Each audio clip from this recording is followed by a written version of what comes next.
Assalamualaikum warahmatullahi wabarakatuh.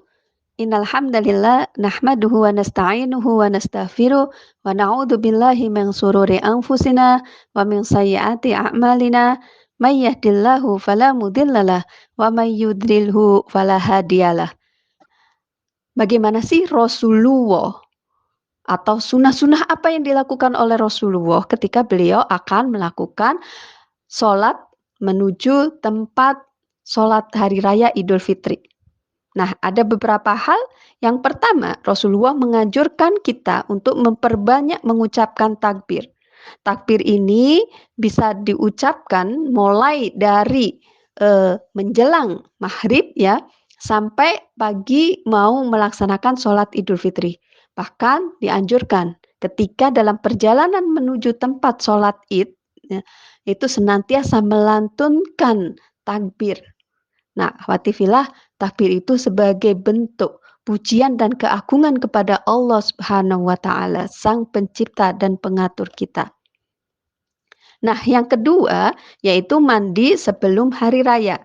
Nah, hadis riwayat Ibnu Majah mengatakan Rasulullah Shallallahu alaihi wasallam selalu mandi pada hari raya Idul Fitri dan Idul Adha. Artinya sebelum melakukan sholat Rasulullah melakukan mandi terlebih dahulu.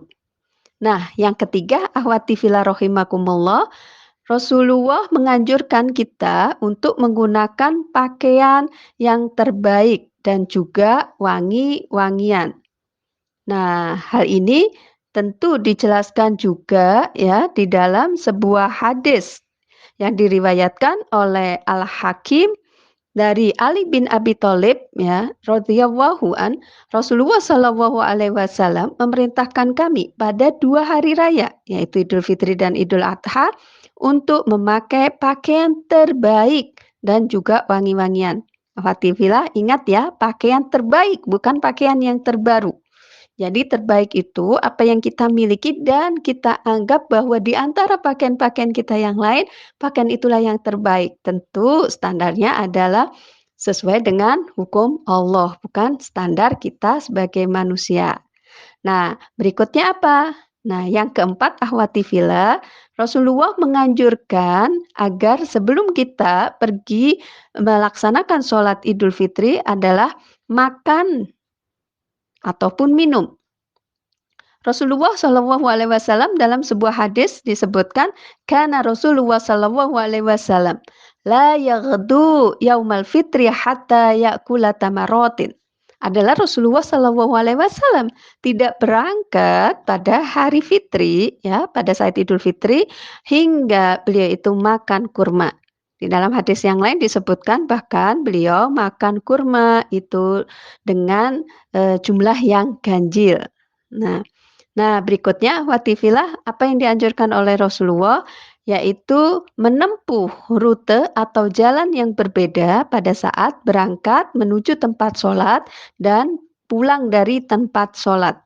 Hal ini diriwayatkan dalam suatu hadis ya bahwa Rasulullah Shallallahu alaihi wasallam saat beliau sholat Idul Fitri dan Idul Adha, Rasulullah berangkat dengan rute yang berbeda dengan saat beliau pulang setelah melaksanakan sholat. Nah, itu hadis riwayat Imam Bukhari Muslim. Nah, masih ada lagi, yaitu kesunahan yang dilakukan oleh Rasulullah ya ketika sholat Idul Fitri, yaitu saling mengucapkan selamat. Nah, di sini disebutkan dalam suatu hadis dalam kitab Fathul Al-Bari, sahabat saling berjumpa pada hari Idul Fitri dan juga Idul Adha, satu sama lain saling mengucapkan, taqabbalallahu minna wa minkum. Atau ada kelanjutannya ya, siyamana wa siyamukum. Semoga Allah menerima amal kebaikan dari saya dan juga dari kalian semua. Puasa saya dan juga puasa kalian semua. Nah, itulah afatifillah rahimakumullah, sunnah-sunnah yang dilakukan oleh Rasulullah dan juga para sahabat. Semoga kita termasuk orang-orang yang senantiasa menjalankan sunnah-sunnah yang dianjurkan beliau sebelum atau kemudian dalam perjalanan kita untuk melaksanakan sholat Idul Fitri. Dan juga semua Demikianlah, mohon maaf atas segala khilaf. Ihdinas siratal mustaqim. Assalamualaikum warahmatullahi wabarakatuh.